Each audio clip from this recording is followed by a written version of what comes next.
KM hospital Sangamner, माफक दरात अत्याधुनिक वैद्यकीय सेवा, 100 पेक्षा अधिक तज्ञ डॉक्टर्स, हृदयविकार, स्त्रीरोग, अस्थिरोग, अपघात विभाग, मेंदू आणि मणक्याच्या शस्त्रक्रिया, सांधे प्रत्यारोपण, लॅप्रोस्कोपिक आणि robotic surgery, dialysis, CT scan, plastic surgery, मधुमेह, पॅरालिसिस, छातीचे विकार आणि जनरल मेडिसिन, त्याचबरोबर सर्व मेडिक्लेमची कॅशलेस सुविधा, सर्व शासकीय योजना उपलब्ध, अत्याधुनिक मॉड्युलर ऑपरेशन थिएटर आणि 24 तास अत्यावश्यक सेवा. ठिकाण विठ्ठल मंदिरासमोर, अकोले बायपास रोड, संगमनेर. संपर्क 99532 99532. आपल्या निस्सीम ज्ञानदानानं असंख्य विद्यार्थ्यांचं जीवन प्रकाशमान करणारे आदर्श शिक्षक कैलासवासी रामभाऊ भीमाजी भागवत यांच्या 5व्या पुण्यस्मरणाचं औचित्य साधून संगमनेर तालुक्यातील बावपठार येथे भक्ती आणि कृतज्ञतेचा त्रिवेणी संगम पाहायला मिळाला. तर या पवित्र स्मृती दिनानिमित्तानं आयोजित केलेल्या सोहळ्यात वारकरी भूषण ज्ञानेश्वर माऊली कदम यांच्या मधुर वाणीतून सुश्राव्य कीर्तन झालं. कैलासवासी रामभाऊ भागवत यांचा मुलगा संतोष त्यांच्याच पावलावर पाऊल ठेवत पवित्र ज्ञानदानाचं काम करतोय. कैलासवासी रामभाऊ भागवत यांच्या स्मृतींना अभिवादन करण्यासाठी पंचक्रोशीतील भाविक मोठ्या संख्येनं हजर होते. कैलासवासी रामभाऊ भागवत यांचं जीवन म्हणजे ज्ञान, संस्कार आणि साधेपणाचा अखंड झरा होतं. आपल्या प्रदीर्घ सेवाकाळात त्यांनी केवळ अक्षरांची ओळख करून दिली नाही, तर शेकडो विद्यार्थ्यांच्या आयुष्याला सोन्याचं कोंदण दिलं. त्यांच्या निधनामुळे निर्माण झालेली पोकळी कधीही न भरून निघणारी असली तरी त्यांनी पेरलेले संस्कार आजही समाजमनात जिवंत आहेत. याच कृतज्ञतेपोटी भागवत परिवाराच्या वतीनं या भव्य स्मृती सोहळ्याचं आयोजन केलं गेलं. या सोहळ्याचं मुख्य आकर्षण ठरलेल्या कीर्तन सेवेत वारकरी भूषण ज्ञानेश्वर माऊली कदम यांनी आपल्या रसाळ वाणीतून विविध दाखले दिले आणि भाविकांना मंत्रमुग्ध केलं. संतांच्या अभंगांचा दाखला देत माऊलींनी मानवी जीवनातील गुरुचं आणि शिक्षकाचं श्रेष्ठत्व विशद केलं. रामभाऊ सरांसारखे आदर्श शिक्षक हे समाजाचे दीपस्तंभ असतात. त्यांनी दिलेली ज्ञानाची शिदोरी अनेक पिढ्यांना तारून नेईल. समाजात नैतिकतेची पेरणी करणारे असे थोर जीवन आदर्श 5 वर्षांनंतरही लोकांच्या हृदयात अढळ स्थान बाळगून आहेत. हेच त्यांच्या ऋषितुल्य व्यक्तिमत्वाचं गमक आहे. अशा शब्दात ज्ञानेश्वर माऊलींनी भागवत सरांना शब्दरूपी आदरांजली अर्पण केली. अगोदर भांडवल उभं करा, त्याच्यावर उद्योग उभा करा, उद्योगातून लाभ मिळवा. लाभ हे फळ आहे. फळ उद्योग या वृक्षाला लागलेलं लाभ हे फळ आहे. लाभ हे फळ आहे तर उद्योग हा वृक्ष आहे. आणि उद्योग जर वृक्ष असेल तर भांडवल ही त्याची मूळ आहे. भांडवलाच्या मुळावर उद्योगाचा वृक्ष उभा राहतो आणि उद्योगाच्याच वृक्षाला कालांतराने लाभाची फळं लागतात. विठ्ठल वळण पाहू, मग 2 नंबरचं पाहू, मग 1 नंबरचं वळण आजच्या अभंगात आलंय ते क्रमानेचे. 3 नंबरचं वळण लाभ हे वळण. बऱ्याच मंडळीला हे वळण कळायलाही वळण असावं लागतं. बऱ्याच मंडळीला हे वळणच कळत नाही. या 2 प्रकारचा वर्ग संत वाङ्मयात आलाय. एक वर्ग असा आहे लाभ असेल तरच प्रवृत्ती, आणि एक वर्ग असा आहे लाभ नसताना प्रवृत्ती. म्हणजे काय सांगतो. या मृत्यूलोकात एक वर्ग असा आहे लाभ असेल तरच तिथं डोकं देतात, तरच तिथं सक्रिय सहभाग नोंदवतात, तरच तिथं आपली उपस्थिती दाखवतात. सगळ्या बसलेल्या मंडळीला माझी विनंती आहे, तुम्ही घरच्यांसाठी जे केलंय, तुम्ही नातलगांसाठी जे केलंय, एवढे कष्ट तुम्ही गावासाठी जे केलंय, खरं सांगा त्या गावाला, त्या नातलगाला, घरच्यांना तुमच्या बाबत खरंच त्यांनी कधी दखल घेतली? हे 3 घटक असे आहेत, यांच्यासाठी किती करा, त्याला काही घेणंच नसते. तुम्ही घरच्यासाठी किती करा, पोरांसाठी किती करा. पोरं काय म्हणतात, काय केलं तुम्ही आमच्यासाठी? आता ह्याचं उत्तर इंदुरीकर मला चांगलं देतात. ते मला शोभायचं नाही, ते माझा आश्रमही नाही. घरच्यांसाठी कितीही केलं तरी त्यांना त्याचा घमळ नाही, पस्तावा नाही. नातलगांसाठी किती केलं तर नातलग पाहुणे एवढे म्हणजे पार्टी मोठी आहे, मग त्यांनी नाही करायचं, मग कुणी करायचं? असं आहे ते आपल्या दारात बैलगाडी सोडी देत. आणि गावासाठी किती करा. गाव म्हणतं त्यांनी कसं आणलंय, काय आणलंय, कुठं वापरलंय, कसं वड्याचं तेल वांग्यावर काढलंय, आम्हाला माहित नाही का? काहीच माहित नसते काय म्हणाला. पण गावही म्हणून या तिघांसाठी आपण कितीही करा, पण त्यांना त्याचं काही घेणं नाही ना, आपल्यालाही लाभ नाही, पण तरीही आपण ते करत राहतो. कारण आपली आणि कोंबड्याची एक परी आहे. तो का म्हणे झाली कोंबड्याची परी, आपली कोंबड्याची एकच परी, पुढेची उकरी. आपण त्यांच्यासाठी सारखं करतोय. लाभ नेणे किंवा लाभ नाही, काही लाभ नाही पदरात पडत. पहिला वर्ग सांगितला लाभ नसताना प्रवृत्त होतो कोंबडा. दुसरा एक वर्ग असा आहे, लांब नसताना प्रवृत्त होतो कोण? विंचू. देव विंचवाची पाठीवरची नांगी, त्या नांगीचा विंचवाला काय फायदा आहे हो? त्या नांगीचा विंचवाला काय लाभ आहे? तुम्ही म्हणा नांगी असल्यामुळे विंचवाचं संरक्षण होत आहे. संरक्षण नाही, उलट मरण ओढवत आहे. कसं काय? तुमच्या समोर जर आता इथं विंचू निघाला, झोराळ निघाला, तुमच्या हातात वाहने, तुम्ही झोराळावर पहिले टाकणार का विंचूवर टाकणार पहिले? मग मला सांगा, झोराळावर का टाकणार नाही? त्याला नांगी नाही. आणि विंचूवर का टाकायची? त्याला नांगी. म्हणून ज्याला ज्याला नांगे येतात ते बारीक आहे का? त्या नांगीचा तुम्हाला काही फायदा नाही. लयत लय रटे खाता चन्नापुरीच्या खातात. आणि म्हणून ती नांगी काही पाठीवर बाळगू नका. त्या नांगीचा त्या विंचवाला काही फायदा नाही.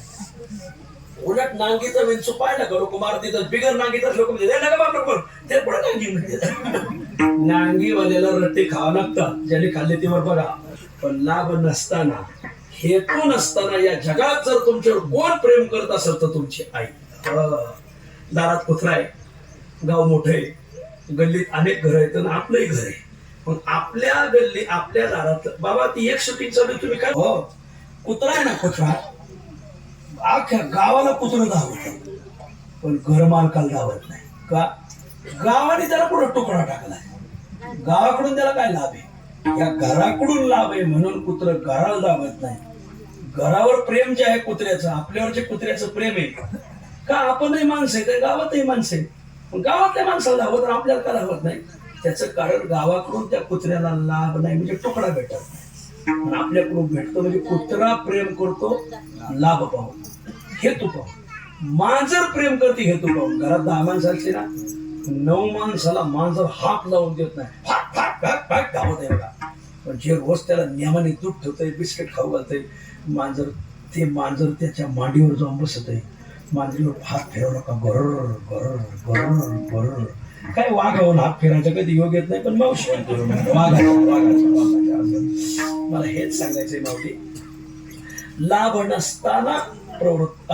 काही माणसं प्रेम करतात हेतू ठेवून. कुत्रा प्रेम करतो हेतू ठेवून, मांजर प्रेम करते हेतू ठेवून. पटायचं नाही, जरा जबाबदारीने बोलतोय. बायको प्रेम करते हेतू ठेवून. नवा अरे पत्युक कामाय पथिक प्रियो भवती, आत्मनस्तु कामाय पथिक प्रियो भवती. उपनिषदात आळंदीला आले तर एवढे ग्रंथ विकत घ्या. बृहद आरण्यक उपनिषद. ते त्यांना नाही सांगावं लागेल. तुम्हाला ते नावं कळायचं नाही, लिहिता काय त्यातलं काय वांगही कळायचं नाही. या सोहळ्याची सुरुवात अत्यंत भावपूर्ण वातावरणात कैलासवासी रामभाऊ सरांच्या प्रतिमेचं पूजन आणि दीप प्रज्वलनानं झाली. टाळ मृदुंगाच्या गजरात आणि हरिनामाच्या जयघोषात अवघा परिसर भक्तिरसात न्हाऊन निघाला. तर यावेळी विविध मान्यवरांनीही त्यांच्या स्मृतींना उजाळा दिला. कैलासवासी रामभाऊ भीमाजी भागवत गुरुजी यांच्या 5व्या पुण्य स्मरणाच्या निमित्तानं उपस्थित सर्व जनसमुदाय, खरं म्हणजे आजची कीर्तन सेवा आपण सर्वांनी या ठिकाणी ऐकली. ही आपल्यासाठी एक पर्वणी ठरली आणि अतिशय खेळीमेळीच्या वातावरणामध्ये पण शालीत जोडे घालून आपल्या माथ्यावर आणण्याचं काम माऊलींनी या ठिकाणी केलं. मी आपल्या सर्व उपस्थितांच्या वतीनं, भागवत परिवाराच्या वतीनं माऊलींचं या ठिकाणी ऋण व्यक्त करतो. गुरुजींच्या बाबतीत सांगायचं झालं तर भीमाजी बाबांची हे 2 चिरंजीव गुरुजी आणि आमचे माधुमा. शेतकरी कुटुंबात असताना तत्कालीन परिस्थितीमध्ये अतिशय कमी उत्पन्नावर पठार भागामध्ये जिरायत शेती करत असताना याही परिस्थितीमध्ये आपल्या दोन्ही मुलांना बाबांनी अतिशय उच्च शिक्षित केलं. त्या कालावधीमध्ये BA BEd होणं ही काही सामान्य गोष्ट नव्हती. गुरुजींचं BA BEd झाल्यानंतर ते जिल्हा परिषद प्राथमिक शाळेमध्ये शिक्षक म्हणून रुजू झाले. बऱ्याच ठिकाणची सेवा दिल्यानंतर नांदूर खंदरमाळ या ठिकाणी केंद्र शाळेमध्ये गुरुजी आम्ही 4थीला असताना रुजू झाले आणि आमची 4थी ते 7वी पर्यंतची बॅच गुरुजींनी पुढे नेली. त्यांचा स्वभाव पाहिला तर अतिशय मितभाषी, परंतु सुरेख असं लेखन, त्यांचं अक्षर मोत्यासारखं असायचं. आम्हाला शेवटपर्यंत त्यांच्या अक्षराविषयी कुतूहल वाटत राहिलं.